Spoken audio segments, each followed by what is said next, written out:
Precious metals, time to get into gold and gold miners this year. Torsten, welcome again, and let's talk about gold, precious metals, and of course about gold and gold miners. Positive trend for gold and gold miners in 2017. That's what you are predicting a little bit. How is that?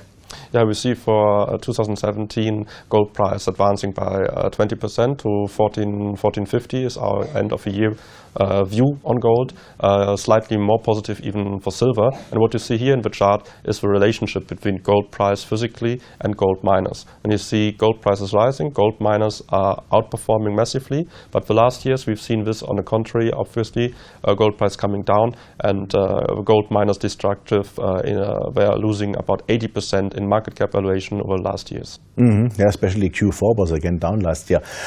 So why do you think the balance sheets of the national banks, I mean, they are still growing and growing and growing. I think the ECB is buying $80 billion euros per month in government bonds and stuff. So we see this here on this nice chart. Why do you think there is no change in the trend, of course, but how does this stimulate or support gold and silver? Therefore, I think you have to dig into the role. What we are talking about gold. Gold, on the one hand, we view it from a commodity side. On the other hand, we see it from the currency side. So it's a little bit in between, as gold is like one of the hardest currencies in the world. And we see on the other hand side, as a main influencing factor, currencies like the fiat money creation. So therefore, we're watching central bank action and the economic development very well. As you see, currencies are always traded as a pair, like euro dollar, rubles dollar, for example, and gold versus every other currency.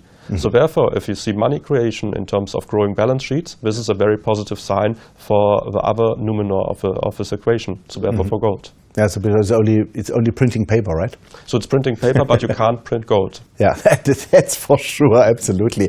But you just said you can't print gold, that's for sure, but you can maybe cover your reserves with gold. So you showed here what if. So what happens if central banks like China, Brazil, etc., if they, let's say, rise their reserve coverage, they have a dollar, if they hedge it with gold again, so what could happen there? Another demand hike. Yeah, on the one side, looking back into history, you have like the agreement on gold, number 1 and 2, judgment in terms of how much gold central banks are able to sell without pressure in the market. So this changed in the last years completely because central banks have been net buyers in the gold market. So therefore, we've seen, for example, Russia buying gold instead of this. Also, other big central banks. About China, we can speculate because from the public available information, the quota is a little bit lower, but still there is lots what you can do in terms of reserve coverage. So therefore you cover a certain part of your balance sheet with hard currency. This is able to grow about 1 to 2% a year instead of 5 to 10% if you create money by your own IOUs. So therefore you see, for example, a wealth creation effect.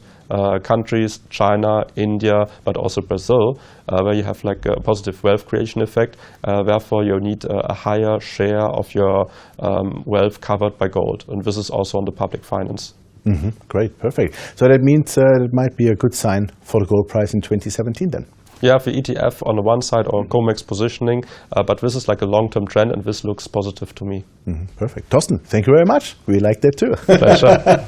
Ladies and gentlemen, it was Dr. Torsten Dennin, the Chief Strategist from Tiberius. And yeah, they are very positive on gold. They expect a 20% plus for the price of the ounce of gold. And also they are positive, of course, for the gold miners and for the companies therefore. And we see it the same way. I'm your host, Jochen Steiger, in partnership with Dukascopy TV. Thanks for watching us. Bye-bye from Geneva.